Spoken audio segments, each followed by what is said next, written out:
பிடிச்சிக்கோ, அப்படியே செட்டாக பிடிச்சிக்கோ. How to remove crown.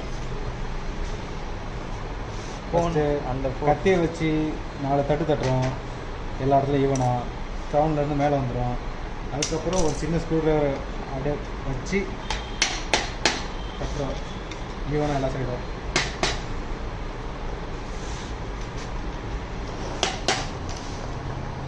அவ்வளோதான். க்ரௌன் நட்டு கொஞ்சம் மேலே வந்ததுக்கப்புறம் ஃப்ரீ ஆகும். ஓகே, ஃப்ரீ ஆகிடுச்சு. ஏன் டைட்டாக ரீசன்னா இருக்கிற எல்லா கிரீஸும் உள்ளே போட்டு மண்ணெல்லாம் சேர்ந்து டைட் ஆகிட்டுருக்கு. அப்போது இதை தூக்கி போட்டுட்டு லூஸ் பண்ணணும். ஏன் சேஞ்ச் பண்ணியிருக்கோன்னா பார்த்தாலே தெரியுது, குரூஸ் எல்லாம் அப்படியே பியரிங் எல்லாம் குழியில் குழியில் ஓட்டும்போது அப்படியே டைட்டாக அப்படியே உட்காந்துக்குச்சு. நீங்கள் பார்த்தா தெரியும்னு நினைக்கிறேன்.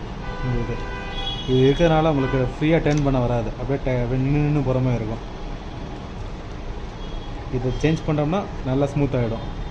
Okay, next changing process. இது பழைய க்ரௌனை ரிமூவ் பண்ணியாச்சு. இதை வந்து ஃபுல் செட்டில் வாங்கினீங்கன்னா உங்களுக்கு க்ரௌனோட கிடைக்கும். ஹெட்செட் செட்டு இது வந்து புதுசு.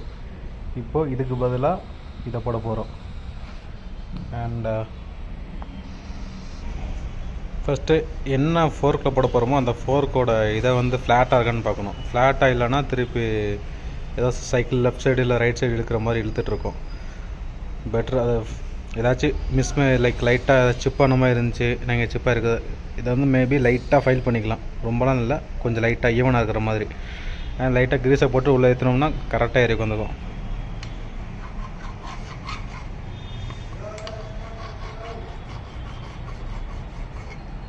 போதுண்டா, ரொம்ப ஃப்ளாட் பண்ணிடாதடா, இருக்கட்டும்டா. இப்போ ஃபுல்லாக க்ரௌன் ஃபுல்லாக ஃப்ளாட்டாக இருக்குது, ரெஸ்ட் எதுவுமே இல்லை.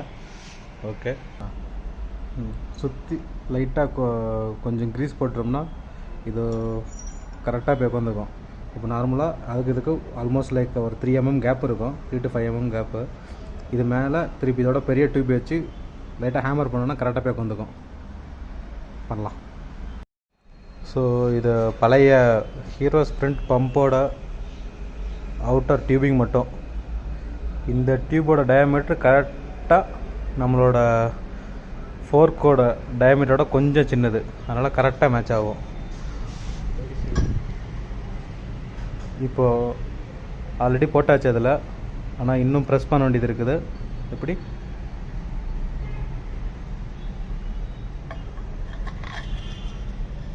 கரெக்டாக உள்ளே போகுது. மேலே லைட்டாக சுற்றில வச்சு 2 தட்டுனா கரெக்டாக போய் வந்துக்கும்.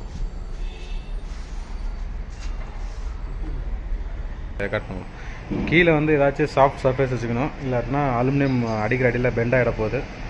வச்சுட்டு ஒரு 4 தட்டு தட்டுனா போதும், லைட்டாக ஜென்டலாக.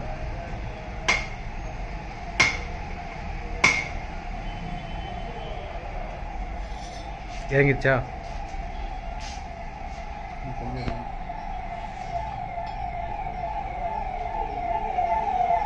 அவ்வளோதான், ஏறியாச்சு. இன்னொரு தட்டி ஃபைனல் பண்ணிக்க வேண்டியதான். கரெக்டாக நிற்க வைக்க இது போட்டு ஒரு 4 தட்டு. சுற்றில் யூஸ் பண்ணக்கூடாது. சுற்றில் யூஸ் பண்ணால் ஏதாச்சும் ஷார்ட் வேவ்ஸ் ஜாஸ்தி வரும். மேலே யூஸ் பண்ணால் அந்தளவுக்கு ஜாஸ்தி இருக்காது.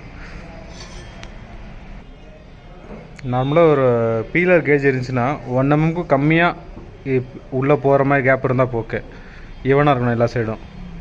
இப்போ நம்மகிட்ட இல்லை, சும்மா ஒரு ஃபிங்கர் நேரில் செக் பண்ணி பார்த்ததுக்கு ஓகேவாக இருக்குது. இது ஓகே தான் நினைக்கிறேன். செக் பண்ணி பார்த்துட்டு ஃபிட்டிங் பண்ணிட்டு ஃபீட்பேக் சொல்லலாம். இது ஹெட்செட் கப் ரூம்பர் டூலு. அப்படியே உள்ளே விட்டுட்டு பழைய பேருக்கு இந்த இடத்துல உட்காந்துருக்கும். அப்படியே கீழே வச்சு 2 மேலே வச்சு 2 தட்டு தட்டுனா கப் தனியாக வந்துடும். கப் தனியாக வந்ததுக்கப்புறம் நம்ம புது கப்பு போட்டுக்கலாம். இப்போது பழைய கப்பு இருக்கிற இடத்துல கரெக்டாக உட்கார வைக்கிறதுக்கு நீங்கள் திருப்பி சுற்றில செடிக்கிறாங்க நிறைய இடத்துல. அதுக்கு பதிலாக நார்மல் ஹெட்செட் ப்ரெஸ் டூல் இருக்குது. Headset press tool, bottom bracket press tool, இது கரெக்டாக அதோட லைக் மிச்ச கம்பவுண்ட்ஸ் தான் கையில் இருக்குது. மேலே உள்ள கப்பு கீழே உள்ள கப் கரெக்டாக வச்சுட்டு ப்ரெஸ் பண்ணால் போதும், கரெக்டான வாஷர்ஸ் போட்டு.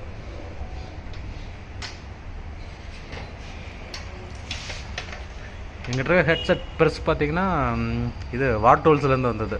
ஸோ ப்ரிசிஷன்ஸ் கொஞ்சம் நல்லாயிருக்கும்.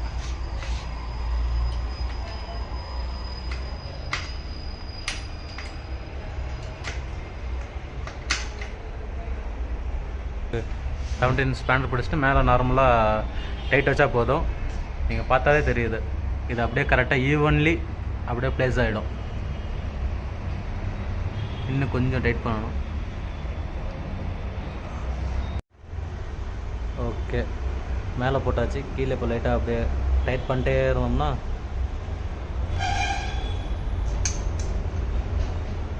கரெக்டாக செட் ஆகிடும். ஃபில்லாக ஏற்றி முடித்ததுக்கப்புறம் ஃபிங்கர் நெயில் கூட உள்ளே போகாத அளவுக்கு கேப் இருக்கக்கூடாது. லெஸ் தென் 1 mm கேப் தான் கிளியரன்ஸு. அண்ட் இதுமாரி நார்மலாக ஹெட்செட்டை அசம்பிள் பண்ண வேண்டியதான். ஹெட்செட் அசம்பிள் பண்ணுறாங்க. அதுக்கப்புறம் மேலே கொஞ்சோண்டு க்ரீஸ் போட்டுட்டு அண்ட் அதில் உட்கார போகிற கேஜ்டு பால்ஸ் லைக் ரிட்டர்னர் பால்ஸ் சொல்லுவாங்க, இதுலேயும் லைட்டாக க்ரீஸ் போட்டு மேலே வச்சா மேலேயும் கீழேயும் ஒரு செட்டு.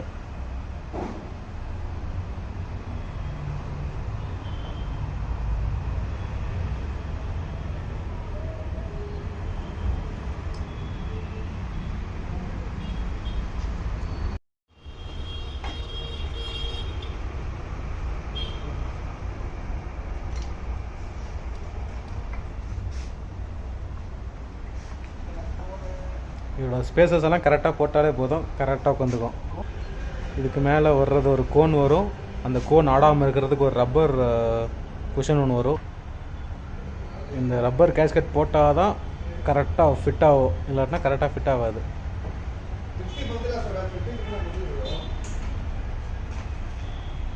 எல்லாம் அசம்பிள் பண்ணி முடிச்சுட்டு ஒரு ட்ரையல் பார்த்து சொல்லுவாப்பில் எப்படி இருக்குன்னு. சைக்கிளில் ஃபுல்லாக ஃபிட் பண்ணியாச்சு. மத்தியானம் சாப்பிட்டுட்டு அதுக்கப்புறம் ஒரு 2 ரைடு ஓட்டி பார்த்துட்டு வந்தாப்புல. எல்லாம் பக்காவாக இருக்குது. ஹெட்செட்டு நல்லா ஃப்ரீயாக இருக்குது. இதுக்கு முன்னாடி இது வந்து அப்படியே நின்று வந்துட்டு இருந்துச்சு. இப்போ ஃபுல்லாக ஃப்ரீயாக இருக்கும். அவ்வளோதான்.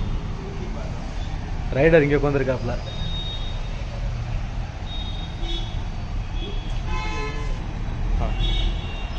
இன்னும் ஃப்ரீயாக இருக்கணும். இதுக்கு முன்னாடி இருக்கும்போது இது வந்து அப்படியே நின்று போகிற மாதிரி இருக்கும். ஏன்னா அந்த கேஜஸில் வந்து சரி அந்த க்ரௌனில் வந்து லைட்டாக பால்ஸ் க்ரூவ் ஆகிருந்துச்சு. இப்போ அந்த இஷ்யூ இல்லை. புது க்ரௌனும் புது எல்லாமே புது செட் பண்ணியாச்சு.